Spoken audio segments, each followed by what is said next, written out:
नमस्कार जी, मैं गुरप्रीत सिंह और आज की वीडियो है इंटरव्यू के क्वेश्चंस के ऊपर। क्योंकि अभी क्या हो रहा है कि सभी बच्चे स्लॉट्स की ही बातें कर रहे हैं और कोई भी इंटरव्यू के क्वेश्चंस के ऊपर ध्यान नहीं दे रहा है।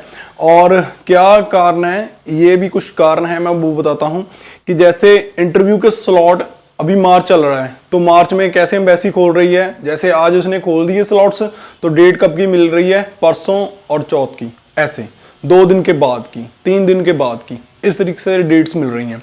तो ऑन दी स्पॉट्स डेट मिल रही हैं मार्च के अंदर ही। तो फिर इंटरव्यू की तैयारी आप कैसे करोगे, है ना।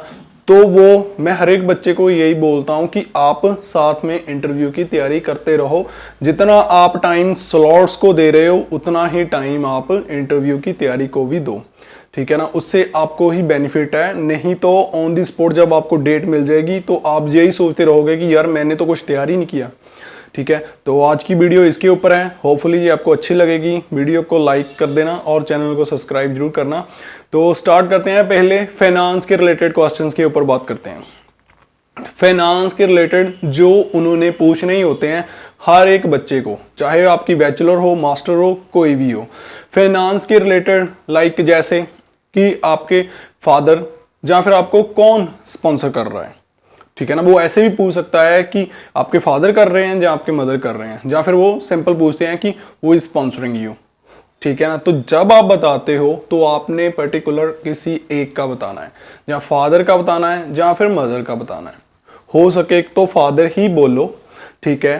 तो फैमिली नहीं बोलना है कि पूरी फैमिली, क्योंकि उसके माइंड में फिर बात रह जाएगी कि फैमिली में कौन, ठीक है ना।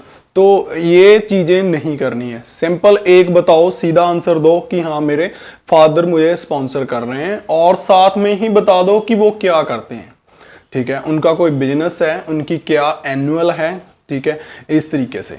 तो पॉइंट्स में आंसर बनाओ। उसमें क्या रहेगा, आपको इजी रहेगा बहुत ज़्यादा कि आपने पॉइंट्स के अंदर आंसर बने हुए हैं, 1 पॉइंट, 2 पॉइंट, 3 पॉइंट, तो मैक्सिमम 4 लाइंस में आंसर बनाओ, ठीक है। वो एक और आपके अंदर खूबी होनी चाहिए जो कि हमारे जो बीजे लगे हैं उसके अंदर बच्चों में खूबी थी। तो क्या थी कि ऑन दी स्पॉट आप आंसर बनाने वाले चाहिए। आप ऑन दी स्पॉट आंसर बना सकते हो। ऑन दी स्पॉट वो ही बच्चा आंसर बना सकता है जो प्रैक्टिस करता है, डेली प्रैक्टिस करता है। चाहे आप थोड़ी थोड़ी प्रैक्टिस करो, क्वेश्चन आपको भी पता है बहुत ज्यादा नहीं है, थोड़े क्वेश्चन है, लेकिन फिर भी आप प्रैक्टिस करो ऑन दी स्पॉट आंसर बनाने की।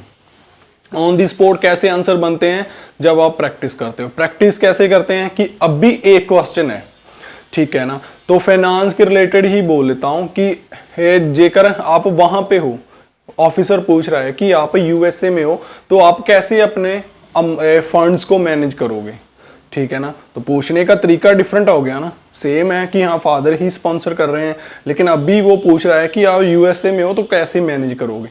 तो आपने भी बताना है ऑन दी स्पॉट आप कैसे उस क्वेश्चन को अंडरस्टैंड करते हो, ठीक है। ऐसे डिफरेंट डिफरेंट चीजें हैं ये। तो उसके बाद वो पूछता है कि हाँ आपके सोर्स ऑफ फंडिंग क्या है, इस तरीके से ही पूछ सकता है, फाइनेंस का ही, ठीक है।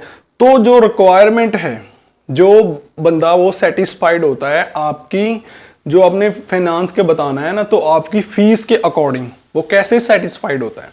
अभी आपकी फीस है $23,000, ठीक है, वो साल की है जहाँ इससे प्लस की है, ठीक है ना। तो आप वो उसे कैसे सेटिस्फाइड करते हो, तो वो आप कैसे बताते हो। सिंपल सी बात है कि आपके फादर की एनुअल कितनी चाहिए, मिनिमम 15 लाख तो चाहिए, ठीक है ना। 15 लाख साल की एनुअल हो आप बता रहे हो, तो उसे समझ आती है कि बच्चा अपनी फीस आगे जाके भी अच्छे तरीके से दे सकता है। अभी आप बोलोगे कि 7 या 8 लाख एनुअल है, तो बंदा वो सोचता है कि एनुअल कम है और फीस कैसे देंगे। फिर जो इन्होंने पैसे रखे हैं, जो शो किए हैं, वो इनके अपने हैं कि नहीं हैं, ठीक है ना। ये क्वेश्चंस उसके माइंड में आ जाते हैं। तो फिर आप कैसे क्लियर करोगे, ठीक है ना। आप बोल दोगे कि मेरे फादर ने मेरे लिए सेविंग 40 लाख रखी हुई है, या 30 लाख रखी हुई है, या 25 लाख रखी हुई है, लेकिन मेरे फादर की एनुअल कितनी है, 7 लाख या 5 लाख या 8 लाख। तो ये बात बनती नहीं ना क्लियर।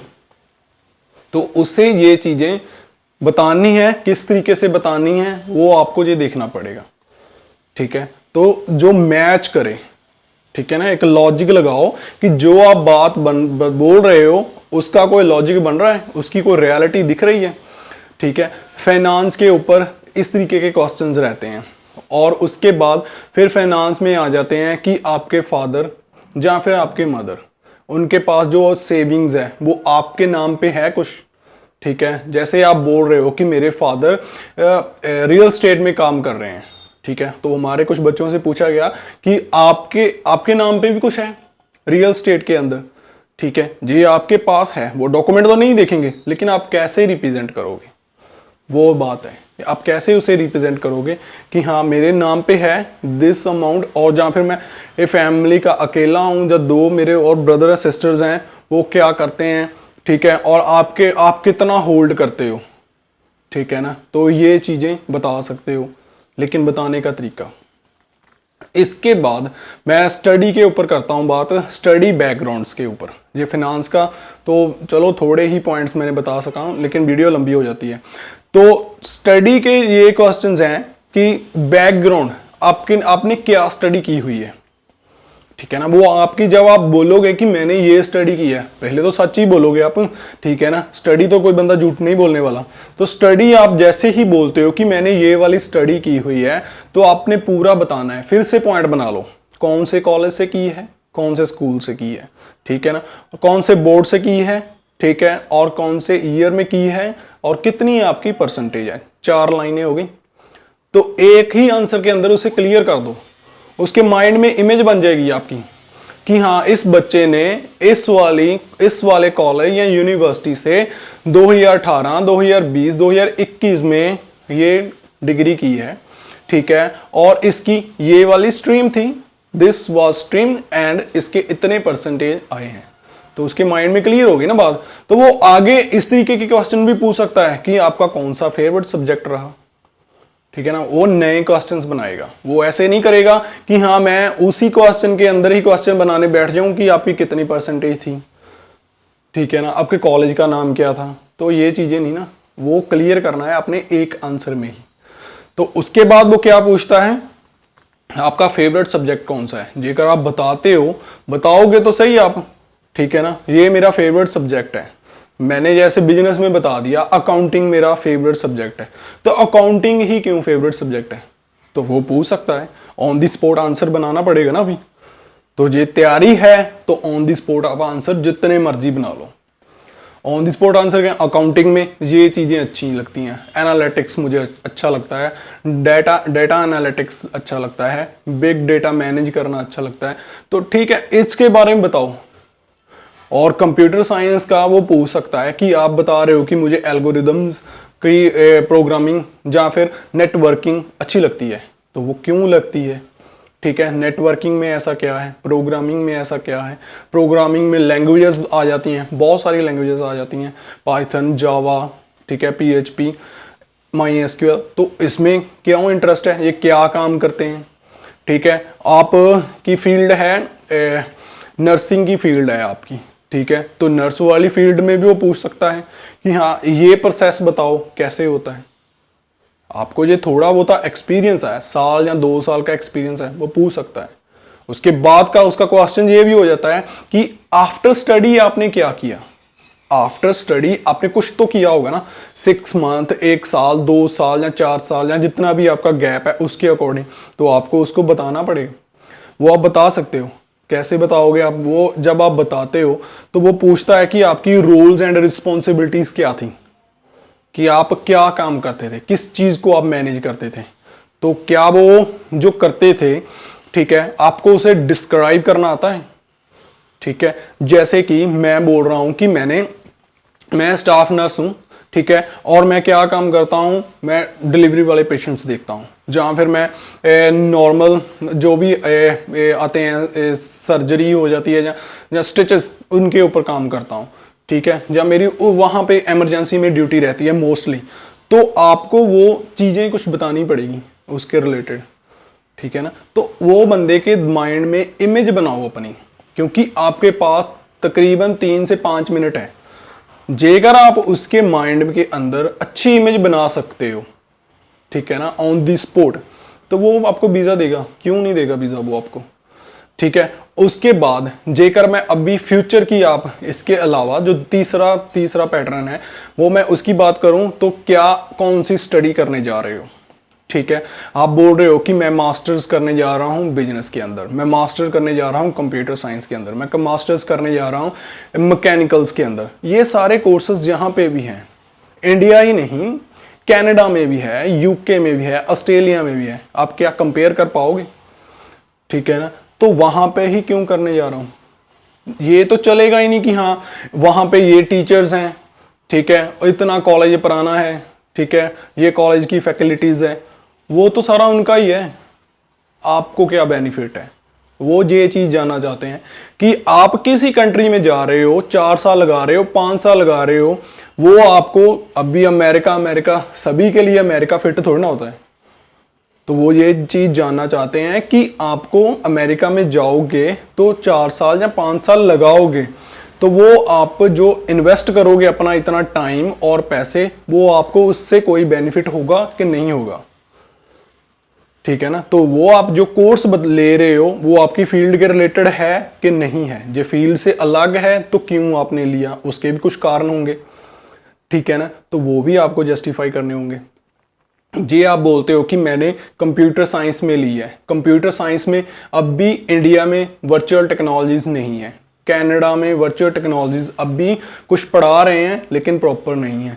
तो वर्चुअल टेक्नोलॉजीज बारे भी आपको पता होना चाहिए, जो कंप्यूटर साइंस के टेक्नोलॉजीज न्यू कौन सी है उसके बारे में पता होना चाहिए, ठीक है ना। तो वर्चुअल टेक्नोलॉजी अब भी जो मेटा आया है, मेटा किसका है, फेसबुक वालों का, वो क्या किस टॉपिक के ऊपर काम कर रहे हैं, वो वर्चुअल टेक्नोलॉजी है।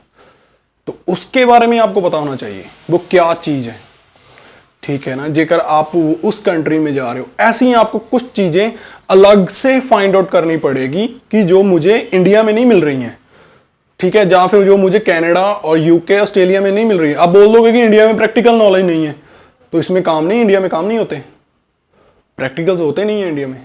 ये चीज़ें पुरानी हो गई हैं, अब भी क्या चल रहा है उसके ऊपर फोकस करो, ठीक है ना। वो आईटी कंपनीज वहां पे हैं, ऑलमोस्ट आईटी कंपनीज हैं। जेकर आप करोगे मैकेनिकल कंपनीज की बात, तो मैकेनिकल की कंपनीज, ऑटो कैड की कंपनीज है वहां पे भी, लेकिन मोस्टली कहाँ पे हब है, जर्मनी में, ठीक है। तो आप उसे कंपेरिजन चाहिए, फिर आप कैसे, आपको क्या चीज मिलती है, वो वहां पे क्या चीज मिलती है। रोबोटिक्स में जा रहे हो, इलेक्ट्रॉनिक्स की फील्ड है, तो इलेक्ट्रॉनिक्स फील्ड वो कंप्यूटर साइंस से भी मैच करती है और मैकेनिकल से भी मैच करती है। रोबोटिक एक रोबोट बनाना है तो वो तीनों के तीनों आपके पास नॉलेज होनी चाहिए, ठीक है। वो इस तरीके की नॉलेज जो है इंडिया में नहीं मिल रही है, ठीक है। कनाडा में या यूके में आपको कुछ कंट्रीज में, कुछ यूनिवर्सिटीज में मिल रही है, बहुत कॉस्टली है, और यहाँ पे मुझे माई बजट में मिल गई, ठीक है, इस तरीके से। तो ये है। तो उसके बाद कि आपके स्टडी के हो गए, फ्यूचर का आपका कोर्स, फिर ये कोर्स के ऊपर हो गया, फिर आपने ये यूनिवर्सिटी क्यों चूज की, why you choose this university, और how many universities you applied. देखो एक बात होती है कि आपने 3, 4 या 5 यूनिवर्सिटीज में अप्लाई किया है, ठीक है। जब आप बोलते हो ना, उसे पता चल जाता है कि बच्चा सीरियस है, इसने अपने कोर्स के रिलेटेड अलग अलग यूनिवर्सिटीज फाइंड आउट की, ठीक है।